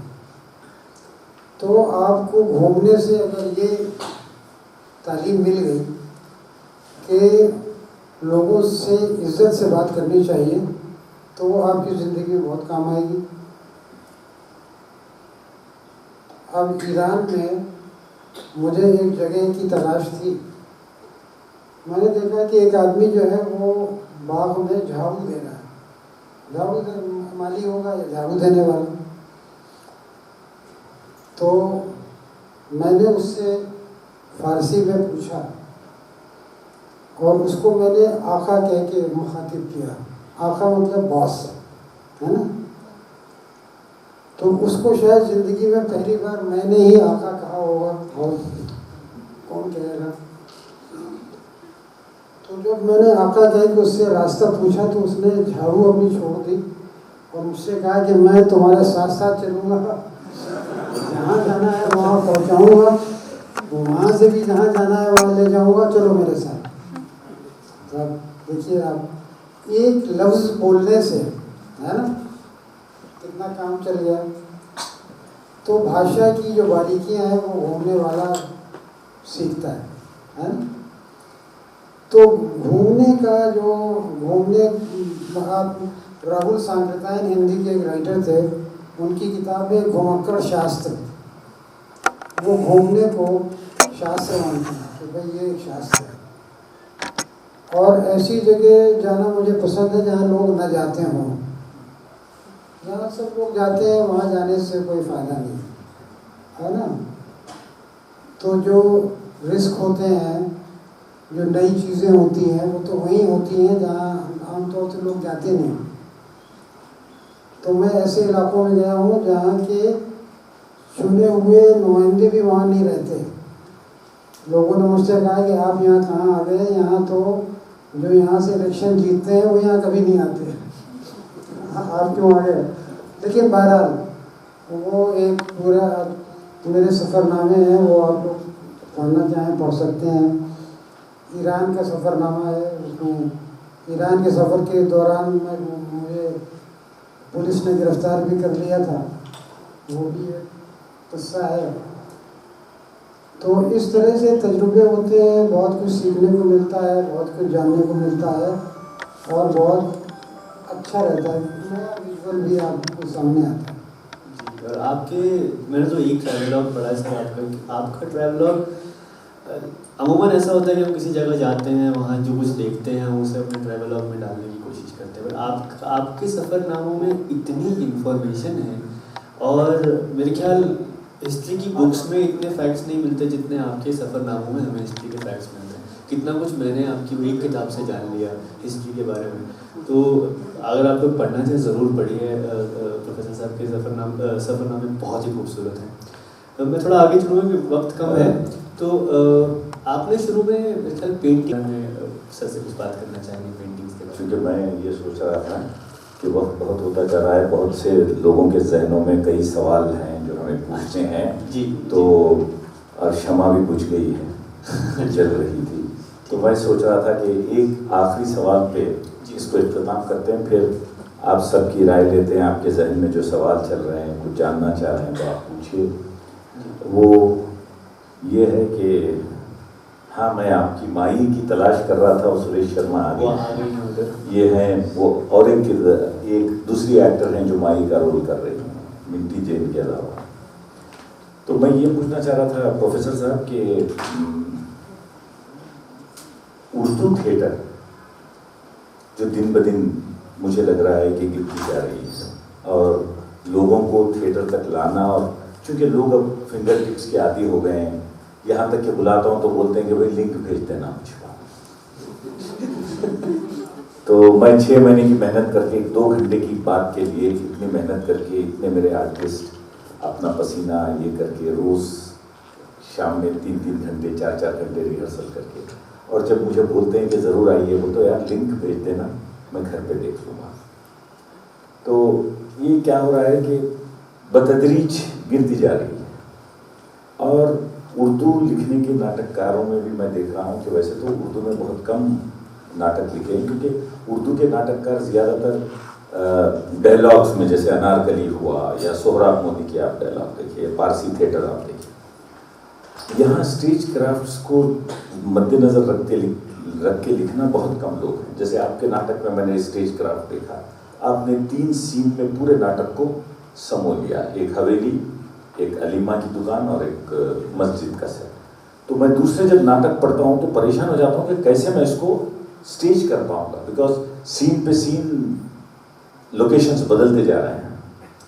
तो मैं आपसे जानना चाह रहा था कि उर्दू थिएटर के लिए और नए प्ले राइट और एक्टरों के लिए आपकी क्या तजवीज़ है, कोई राय है तो प्लीज़।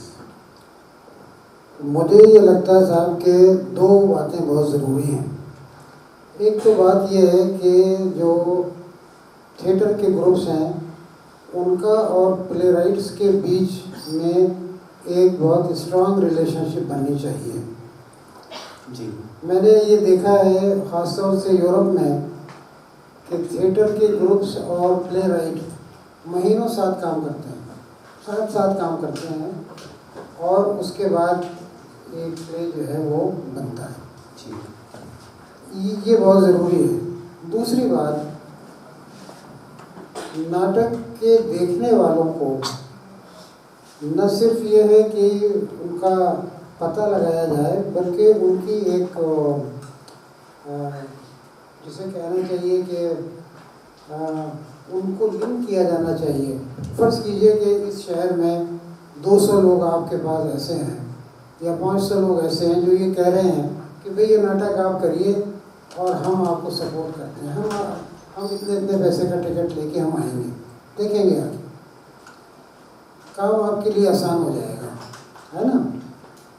और उसमें जो आपसे ये कहेगा कि हाँ ये नाटक आप कीजिए, मैं इसको सपोर्ट करूँगा, उसकी दिलचस्पी होगी ज़रूर, वो देखने आएगा। ऐसा नहीं होगा कि वो कहेगा कि अरे चलो यार हो रहा है, चलेंगे नहीं जाएंगे, कोई फ़र्क नहीं पड़ता है। तो इस तरह का एक लिंक मतलब बनना चाहिए उर्दू थिएटर के मुताल्लिक़। जैसे कि देखा है मैंने, मराठी में है बहुत, उनका देखने वालों की तादाद और बहुत अच्छी है।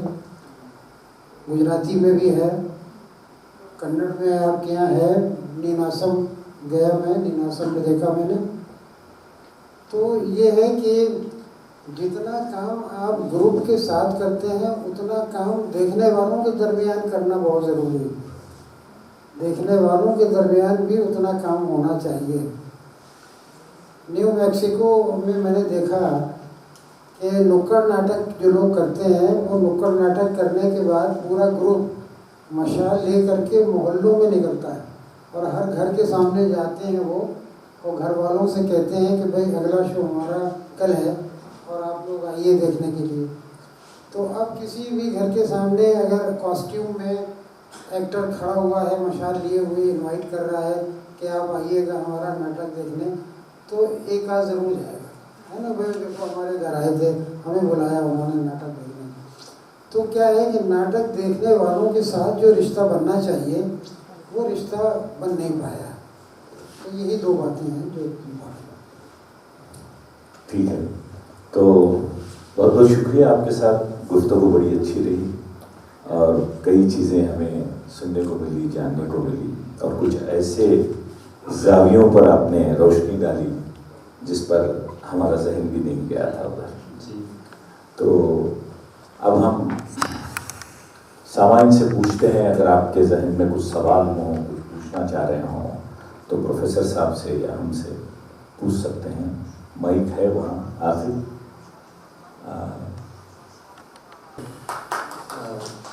जी, बहुत खुशनसीबी है कि आप यहाँ पे हैं और आपसे मुलाकात भी हो रही है। मेरा सवाल ये था कि हबीब साहब ने इस प्ले को काफ़ी किया है, तो एज अ डायरेक्टर वो और एज अ राइटर आप, दोनों के बीच का अनुभव कैसा रहा था जब वो इस प्ले पे काम कर रहे थे?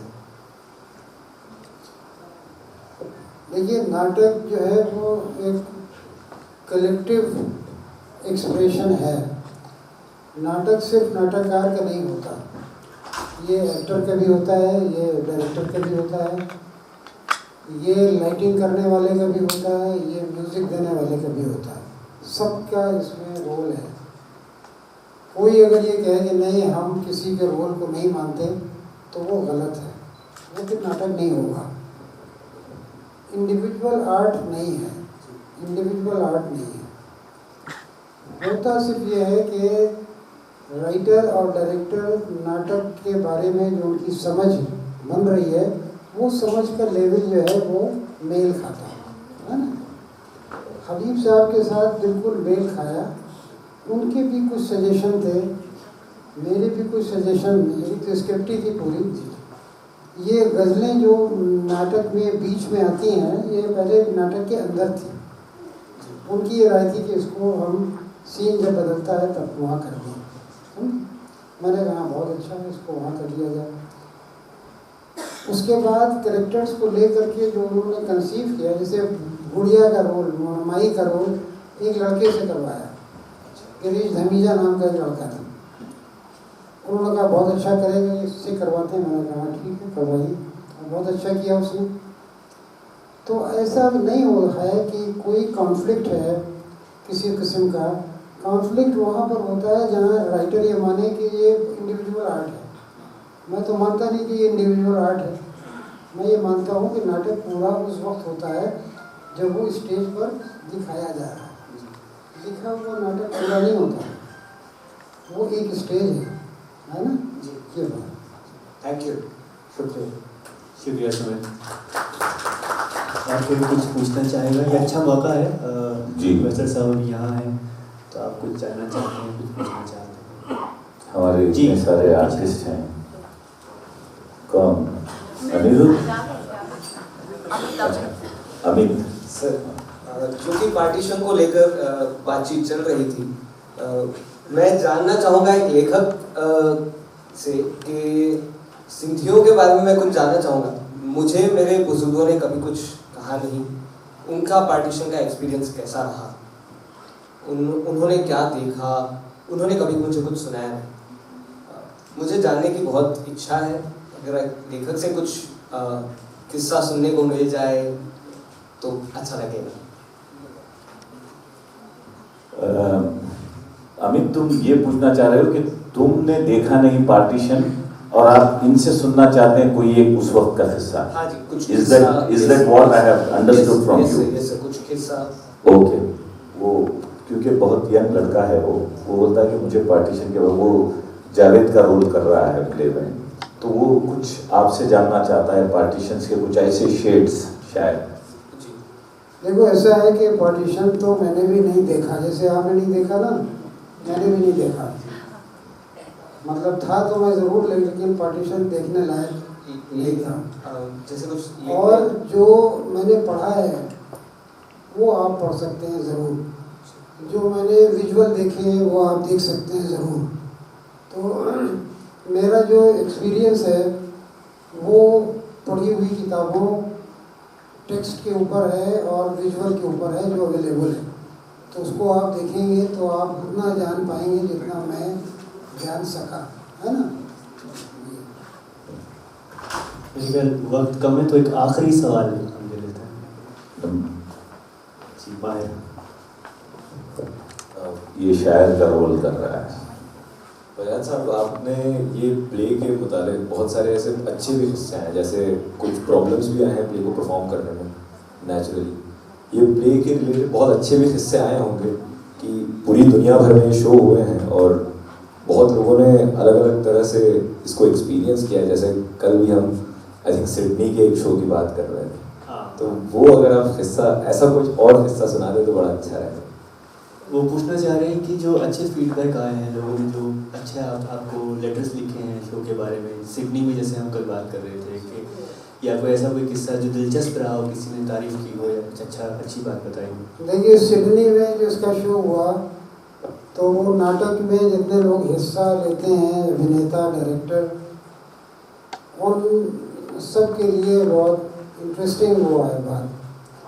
सिडनी में इसके शो के बाद देखने वालों ने प्रोड्यूसर को ईमेल किया, बताया कि उन्हें नाटक कैसा लगा। तो एक साहब का मेल प्रोड्यूसर ने मुझे फॉरवर्ड किया, मैंने उसको देखा। किसी ने लिखा था कि मैं अपनी वाइफ के साथ, अपनी बेगम के साथ देखने के लिए गया ये नाटक, और मेरी बेगम को आई ड्रग की बीमारी थी। आई ड्रग, आँखें सूखी हो जाती हैं और उसमें एक नर्व है वो खोलना पड़ती है, तब आँखों में थोड़ा सा पानी आता है, वो ज़रूरी है आँखों में थोड़ा पानी रहे। नाटक के दौरान उनकी बीवी को उन्होंने कुछ ऐसे सीन देखे, उनको कुछ ऐसा असर हुआ उनका कि वो वहाँ नाटक में रोई, बहुत रोई। और रोने के बाद अगले दिन जब वो डॉक्टर के पास गई तो उन्होंने कहा कि वो नर्व आपकी खुल गई है, तो ऑपरेशन की बात करेंगे। तो आप लोग जो नाटक करते हैं तो आप लोग डॉक्टर भी हैं, आप ऑपरेशन भी कर सकते हैं, तो ये आपके जहन में रहना चाहिए। मुझे वो शेर याद आ गया, घर की तामीर चाहे जैसी भी हो, घर की तामीर चाहे जैसी भी हो, उसमें रोने की एक जगह रखना। तो वो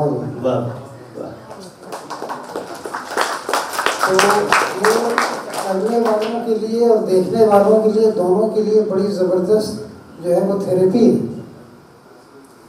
जब आप नाटक करते हैं एज एन एक्टर तो आपके अंदर क्या क्या शामिल हो जाता है आके ये इसका पता नहीं चलता आपको, और जब आप नाटक देखते हैं तो आपके ऊपर क्या असर होता है उसका पता नहीं चलता कि किस तरह से नाटक ने आपके ऊपर असर किया। अर्चना, ये तन्नों का रोल कर रही है अर्चना कुमार, ये खुद एक बड़ी अच्छी डांसर हैं। Not as much as a question.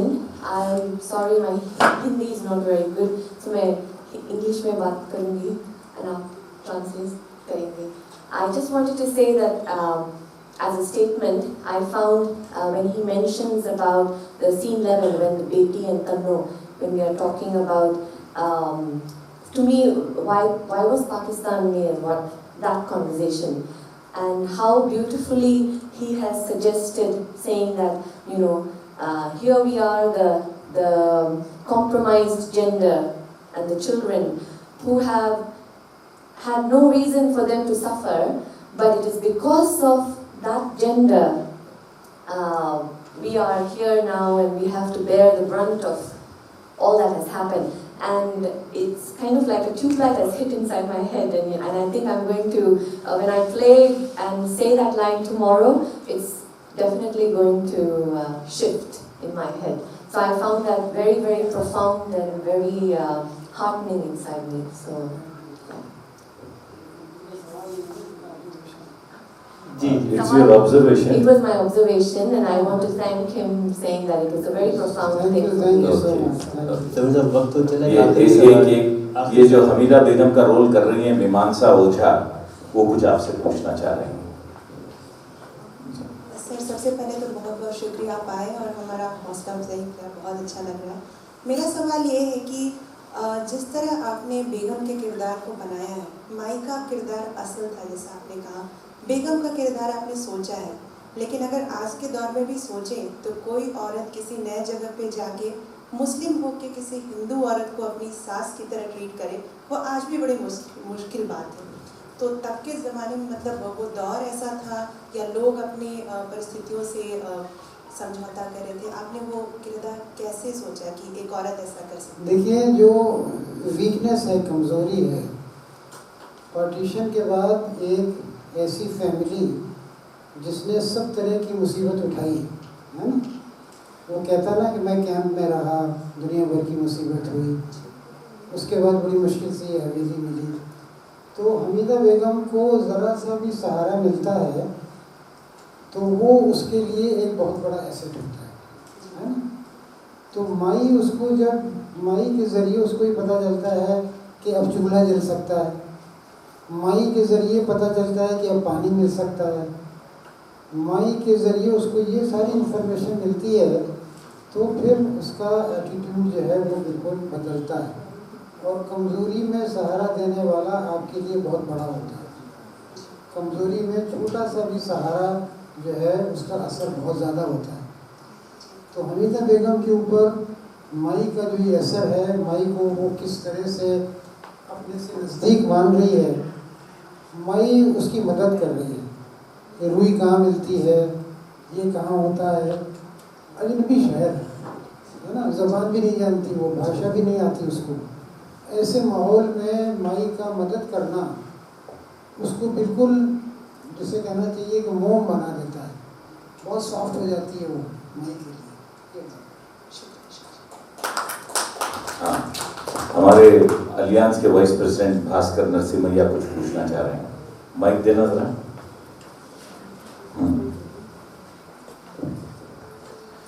This is just a curious question, not a political one.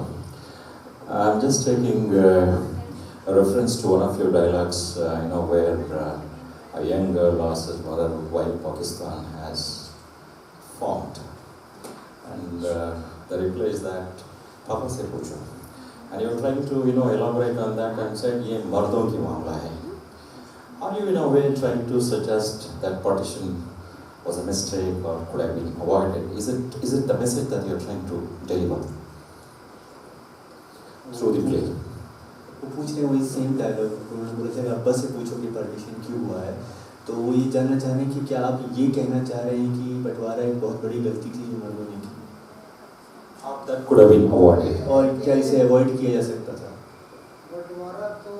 बंटवारा तो जिस तरह से हुआ, जैसे हुआ, वो तो बहुत बड़ी गलती है ही है, उसको तो सारे लोग मानते हैं कि वो गलत है। आपको शायद ये पता होगा कि कनाडा में एक इलाका है जिसको कहते हैं क्यूबेक, जहाँ के फ्रेंच लोग ज़्यादा हैं। तो वहाँ ये डिमांड उठती है कि इसको एक अलग कंट्री बनाया जाए। तो कैनेडियन गवर्नमेंट ये कहती है कि वहाँ जो है आप इलेक्शन करवाइए, देखिए कितने लोग चाहते हैं कितने नहीं चाहते हैं, और एक इलेक्शन नहीं, 10 साल के बाद दूसरा इलेक्शन, फिर तीसरा इलेक्शन। मतलब ये है कि किसी कंट्री का बांट दिया जाना कुछ महीनों का, कुछ सालों का, कुछ हफ्तों का काम नहीं है। इतना सीरियस और इतना बड़ा काम है कि इसको करने के लिए कितनी एहतियात करने की ज़रूरत है, ये किसी ने नहीं किया है ना। और जितने लोग मारे गए उसकी जिम्मेदारी इन पॉलिटिशियंस के ऊपर है, ये उसके अपराधी हैं, है ना, इनके ऊपर आयद होती है। तो पार्टीशन तो मतलब जाहिर सी बात है कि कोई उससे जिस तरह हुआ जैसे हुआ उससे कोई एग्री नहीं करेगा। अच्छा, अब सवाल ये है कि मर्दों ने किया। तन्नो जो ये अपनी माँ से पूछती है और माँ कहती है कि अपने अब्बा से पूछना, तो ये डेफिनेटली उस समाज की तरफ इशारा है जो कि मेल डोमिनेंट सोसाइटी है। मेल जो है डोमिनेट करता है, मेल डिसीजन लेता है। फर्ज कीजिए कि मोहम्मद अली जिन्ना, लॉर्ड माउंटबेटन और जवाहरलाल नेहरू, इनके डिसीजन होते हैं और उसमें औरतों से कभी नहीं पूछा जाता कि भाई आप लोग क्या चाहते हो। ना आपका कोई ऑर्गेनाइजेशन होता है, ना आपसे पूछा जाता है। तो वो तन्नों से उसकी माँ यही कह रही है कि ये मेरा या हम लोगों का किया हुआ काम नहीं है, ये जिनका किया हुआ काम है उनसे पूछो उन्होंने ऐसा क्यों किया। Thank you so much. मैं भूल रहे हैं एक सवाल, उससे पहले मैं बता दूं, अभी अभी भास्कर नरसिम्हा जो हमारे वाइस प्रेसिडेंट है, मैं आपको बताना चाह रहा हूं, मैं ये प्ले की रिहर्सल तो शुरू कर दिया था, लेकिन मुझे कहीं से स्पॉन्सर नहीं मिल रहे थे, तो सोचा कि मैं ही कर लूँ। और चूंकि मैं प्रेसिडेंट हूँ अलियांस का, तो मैं अलियांस को बोल नहीं सकता कि भाई आप ये करो। ये भास्कर नरसिम्हा हैं, इन्होंने पूरी कमेटी को मनवाया और कहा कि भाई ये प्ले हम करेंगे। So I am very thankful to him so that I could able to produce this play from Alliance Francaise. तो एक सवाल सुन के उसके बाद खत्म कर देते हैं। अदनान ये मेरी लाइटिंग कर रहे हैं, अदनान अहमद मेरे प्ले की लाइटिंग कर रहे हैं, वो कुछ पूछना चाह रहे हैं। सर थोड़ा बहुत मैं भी लिखता हूँ, नाटक भी लिखने का मौका मिला है मेरे को। तो मेरा सवाल ये है कि जब हम लिखते हैं, लिखने के बाद कुछ महीने बीतता, कुछ अरसा बीतता है, फिर से हम वो नाटक को या कहानी या नज़्म को पढ़ते हैं, तो हमें ये लगता है कि इसमें कुछ गलत है और ये लाइन थोड़ी चेंज होनी चाहिए। और फिर 2-3 ड्राफ्ट बनने के बाद में हमें ये सुकून, लेखक के तौर पर ये सुकून मिलता है कि हाँ ये हमने बखूबी अच्छा लिखा है इसको। तो आपको कौन से कैरेक्टर में या कौन से हिस्से में वो सुकून मिलता है कि हाँ ये मेरी तरफ से ये बड़ी बेहतरीन चीज़ निकली? देखिए, आपने पहली बात की कि राइटर ये रिवाइज करता है ना, वो बिल्कुल ठीक है, क्योंकि एक बार जो चीज़ लिख ली जाती है तो वो पहली बार में अच्छी हो इसकी कोई गारंटी नहीं होती, वो बार बार करना होता है। और ख़ास तौर से नाटक को आप देखते हैं तो उसमें स्टेज के ऊपर जब देखते हैं तो उसमें उसको रिवीजन के फिर बहुत से ख्याल आते हैं। आप बहुत सोचते हैं कि हाँ इसमें ये भी हो सकता है, ये भी हो सकता है, ये भी हो सकता है। तो वो मैंने किया, कम से कम 3 मतलब पहला ड्राफ्ट बनाने के बाद, पहला ड्राफ्ट मतलब वो फाइनल ड्राफ्ट जिसके ऊपर हबीब साहब ने किया, उस ड्राफ्ट को बनाने के बाद 3 ड्राफ्ट इसके और बनाए, है ना। तो और लगता है कि अगर अभी मौका मिलेगा तो शायद एक ड्राफ्ट कोई और बन सकता है ना। ऐसी कोई बात नहीं, क्योंकि मैं ये मानता हूँ कि कोई चीज़ ऐसी परफेक्ट नहीं होती है कि आपने कहा कि नहीं बस पत्थर की लकीर है, ऐसा कुछ नहीं। दूसरी बात जो आपने कही कि किस कैरेक्टर को या किस सिचुएशन को लिखने में आपको मज़ा आया, अच्छा लगा आपको, तो अब इसमें देखिए दुश्वारी क्या है। दुश्वारी यह है कि सारे कैरेक्टर्स एक दूसरे से लिंक हैं, है ना। तो मज़ा आता है उनकी लिंकेजेस को बनाने में, है ना। किसी एक कैरेक्टर में नहीं बल्कि उनके बीच में क्या लिंकेजेस बन रही हैं, क्या रिश्ते बन रहे हैं, तो उसमें ज़्यादा एंजॉय करता है आदमी कि हाँ हम जो लिंक बना रहे हैं ये ठीक बन रहा है। और ये बिल्कुल एक तरह से जैसे शतरंज का खेल होता है कि 2 आदमी खेल रहे हैं, तो आप जब नाटक लिखते हैं तो वो दूसरा आदमी जो है वो भी खेलता है और वो आपके खिलाफ खेल रहा है और आप अपनी चालें चल रहे हैं। आप इस एक्टर से ये डायलॉग बुलवा रहे हैं, आपको मालूम है कि 3 और एक्टर हैं, उनमें से कोई ये कहेगा, फिर आप ये कहेंगे, फिर वो आगे इससे बढ़ेगा। तो एक तरह से वो शतरंज के खेल जैसा अप्रोच होती है और जब आपको लगता है कि हाँ उसमें परफेक्शन आ गया, अब उसमें कोई झोल नहीं है, अब उसमें कोई ढीलापन नहीं है, अगर आपने उसमें से एक वर्ड भी निकाल दिया तो वो टूट जाएगा पूरा। जैसे ताश के पत्तों का महल आपने खड़ा किया है, एक पत्ता आपने निकाल दिया तो वो पूरा गिर जाएगा। जब ये अंदाज़ा हो जाता है तब आपको ये लगता है कि हाँ अब थोड़ा आपको सेटिस्फैक्शन हुआ।